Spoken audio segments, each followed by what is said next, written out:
Macherla MLA Pinnelli Ramakrishna Reddy చుట్టూ ఉచ్చు బిగిస్తోందా? ఆయనిక వలలో చిక్కుకున్నట్టేనా? ఆయనిక తప్పించుకోలేరా అంటే అవునని సమాధానిస్తున్నారు కొంతమంది రాజకీయ విశ్లేషకులు. ఈ నేపథ్యంలో ఇక ఇదే అంశానికి సంబంధించి మనతో మాట్లాడేందుకు తెలుగుదేశం పార్టీ అధికార ప్రతినిధి సూర్యదేవర్ లత గారు మనతో ఉన్నారు. లత గారితో మాట్లాడదాం. లత గారు నమస్తే అండి. నమస్తే. మాచర్ల ఎమ్మెల్యే పిన్నెల్లి రామకృష్ణారెడ్డి మొన్న ఆంధ్రప్రదేశ్లో జరిగినటువంటి సార్వత్రిక ఎన్నికల పోలింగ్ రోజు ఆయన పాల్వాయి గేటు పోలింగ్ బూత్లోకి ప్రవేశించి ఆయన ఒక ఈవీఎంని ధ్వంసం చేశారు. ఆయన అరెస్ట్కి పోలీసులు ప్రయత్నిస్తే ఆయన మాత్రం కోర్టును ఆశ్రయించి అప్పటి వరకు స్టే తెచ్చుకున్నటువంటి పరిస్థితులు మనం చూస్తున్నాం. అయితే ఫలితాలు విడుదలైన తర్వాత పిన్నెల్లి రామకృష్ణారెడ్డి ఇక తప్పించుకోలేరని ఆయన చుట్టూ వల బిగించేశారు అంటూ రకరకాలుగా ఇప్పుడు కొన్ని వార్తలు అయితే సోషల్ మీడియాలో చక్కర్లు కొడుతూ ఉన్నాయి. ఏంటి మాచర్ల ఎమ్మెల్యే పరిస్థితి ఎలా ఉండబోతోంది ఫలితాల విడుదల తర్వాత అంటే ఏం చెప్తారు? పిన్నెల్లిని చూస్తుంటే అనిపిస్తుంది కదా, ఆయన ఆ రోజు చేసిన దుర్మార్గం చూస్తుంటే ఆయన వీవీప్యాట్లను నెలకేసి కొట్టేటప్పుడు అక్కడ ఉన్న వాళ్ళందరూ కూడా చూస్తూ నిలబడ్డారు. అంటే వాళ్ళు ఎంత భయపడ్డారు అంటే ఆ రోజు ఎలక్షన్ క్యాంపెయిన్లకు వేసిన స్టాఫే కానివ్వండి, వాళ్ళందరూ కూడా ఆయన పేరు తెలియకుండా ఉంటుందా? అందరికీ ఆయన పేరు తెలుసు, ఆయన ఎవరని తెలుసు, తెలిసినా ఎందుకు వెళ్ళలేదు అంటే ఆపటానికి ప్రయత్నించలేదు. కంప్లైంట్ ఇచ్చేటప్పుడు కూడా విఆర్ఓ గుర్తు తెలియని వ్యక్తి అని ఇచ్చాడు. అంటే దీని మూలన మనకు ఎంత తెలుస్తుంది, ఆయన ఎంత భయోందోళనకు గురి చేశాడు ప్రజలను, అక్కడ ఆ నియోజకవర్గానంతా ఏ రకంగా శాసించాడు. మనకి అంటే మనం వీడియోలో చూసాం కాబట్టి ఆ ఒక చిన్న ఇష్యూ చూస్తే మనకు తెలిసిపోతుంది. అంటే అంత భయపడుతున్నారు. విజువల్లో ఖచ్చితంగా ఆ మనిషే వచ్చి పగలగొట్టాడు అనేది మన కళ్ళ ముందు కనపడుతుంటే కూడా అతను కాదు అంటే అతని పేరు కూడా ఎవరని చెప్పకుండా గుర్తు తెలియని వ్యక్తి అని ఎంత సింపుల్గా చెప్పేశారు వాళ్ళు. సో ఒక విఆర్ఓ కూడా తెలియనట్టు ఇవన్నీ చూస్తుంటే ఆయన ఖచ్చితంగా ఆయన కానీ మళ్ళీ నియోజకవర్గంలోకి ఎంటర్ అయితే మళ్ళీ అందరినీ భయభ్రాంతులకు గురి చేస్తాడు. సాక్ష్యాలను కూడా భయపెట్టే అవకాశం ఉంది. ఆల్రెడీ ఒకసారి వాళ్ళని అంటే ఎవరు అక్కడ ఇన్సిడెంట్ జరిగినప్పుడు ఒకే ఒక తెలుగుదేశం వ్యక్తి ఉన్నాడు. సో అతన్ని తల పగల కొట్టడం కూడా జరిగింది, 6 కుట్లు వేయటం జరిగింది. అలాంటప్పుడు మళ్ళా వాళ్ళకి ఏమైనా ఇబ్బంది కలిగించే అవకాశం ఉంది మళ్ళా నియోజకవర్గంలో వస్తే. సో అందుకే కోర్టు బెయిల్ ఇస్తూ 6వ తారీఖు వరకు కండిషన్ పెట్టింది. స్టే ఇచ్చి కూడా దాని తర్వాత ఏం చెప్పారు, మీ అనుచరులు కూడా అదుపులో పెట్టుకోమని చెప్పారు. సో అనుచరులు ఆయన కూడా మాచర్లలో అడుగు పెట్టడానికి వీల్లేదు. అంటే నర్సరావుపేట పార్లమెంటు పరిధిలో మాచర్లతో తప్పితే ఇంకెక్కడైనా ఉండొచ్చు. పోలింగ్ రోజు మాత్రమే ఆయనకి మాచర్లలో అడుగుపెట్టేటువంటి అవకాశం ఉంటుంది అన్నట్లుగా కొన్ని షరతులు అయితే కోర్టు విధించడం జరిగింది.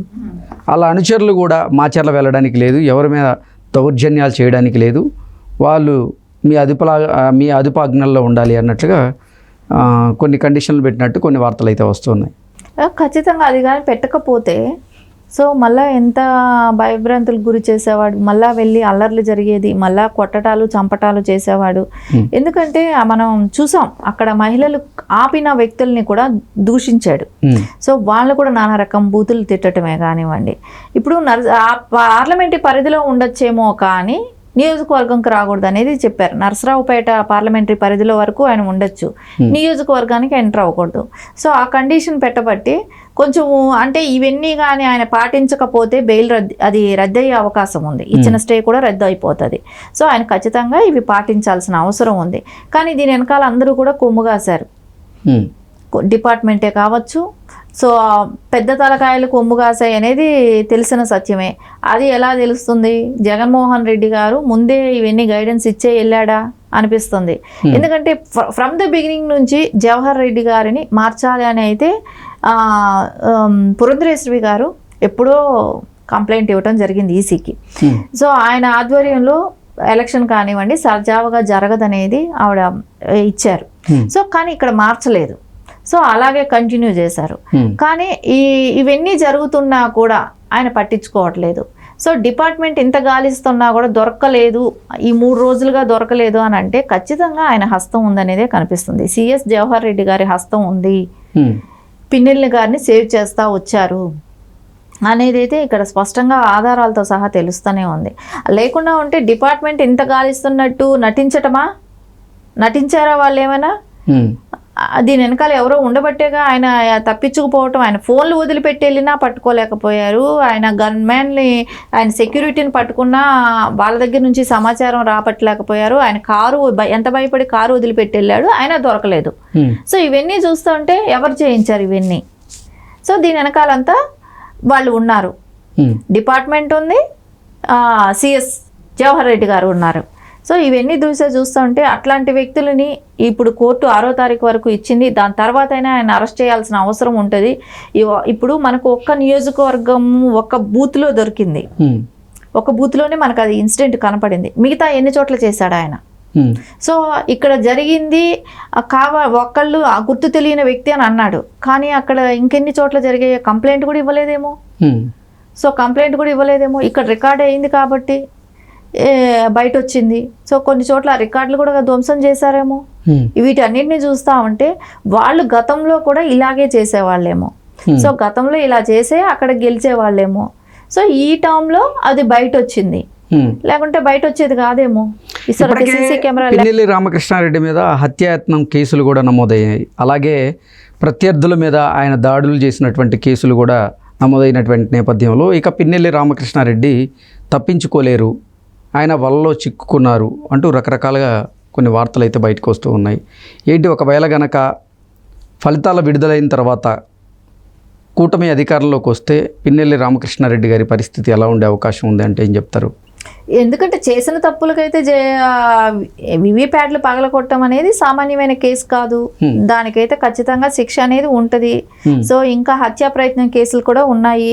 సో అంటే తెలుగుదేశం క్యాండిడేట్ని కొట్టడమే కానివ్వండి, ఆయన కుట్లు పట్టడమే కానివ్వండి, ఒక పోలీస్ డిపార్ట్మెంట్ పోలీసు వ్యక్తిని కూడా కొట్టడమే కానివ్వండి, ఇవన్నీ జరిగాయి. సో అది చూసిన వాళ్ళు కూడా ఉన్నారు, సాక్షులు కూడా ఉన్నారు. సాక్షుల్ని ప్రలోభ పెడతాడు అనేది అయితే ఉంది, కానీ ఇప్పటికైతే సాక్షులు అందరూ బయట ఓపెన్గా నేను చూశాను, కొన్ని టీవీ ప్రముఖ ఛానల్స్లో కూడా వాళ్ళు మాట్లాడటం కూడా విన్నాను. సో వాళ్ళు ఎవరు ప్రలోభాలకు లొంగే వాళ్ళుగా లేరు, ఖచ్చితంగా వాళ్ళందరూ కూడా నిలబడతారు. కాబట్టి వాళ్ళ శిక్ష అయితే పడే అవకాశం అయితే కనపడుతుంది. ఓకే. సో అంటే June 4 తర్వాత పిన్నెల్లి రామకృష్ణారెడ్డి గారు అరెస్ట్ అయ్యే అవకాశం ఉందా అంటే ఏం చెప్తారు? June 6 వరకు ఆయనకి టైం ఇచ్చారు, 6 తర్వాత 5 వరకు ఇచ్చారు. 6 ఆయన కోర్టు అరెస్ట్ అవ్వాల్సిన బాధ్యత అయితే ఉంటుందేమో, ఖచ్చితంగా కోర్టుకైనా వెళ్ళాలి, కోర్టులో సబ్మిట్ చేస్తారేమో ఆయన్ని. సో మళ్ళీ రిమాండ్కి తీసుకుంటారు. ఒకవేళ వైసీపీ మళ్ళీ అధికారంలోకి వస్తే? వైసీపీలో వచ్చిన కోర్టు అనేది ఒకటే కదండి, కోర్టు అనేది ఒకటే, సెక్షన్స్ అనేది ఒకటే. సో జరిగిన కళ్ళ ముందు జరిగిన ఇన్సిడెంట్స్ ఒకటే. సో చూసిన ప్రజలు వాళ్ళు ఉన్నారు, చెప్తారు. సో వైసీపీ వస్తుంది అనేది అది నమ్మకం లేని విషయం. తెలుగుదేశం అయితే వస్తుంది, ఖచ్చితంగా వస్తుంది. దాని మీద అయితే ఖచ్చితంగా యాక్షన్ తీసుకునే అవకాశం అయితే ఉంటుంది. ఓకే అండి.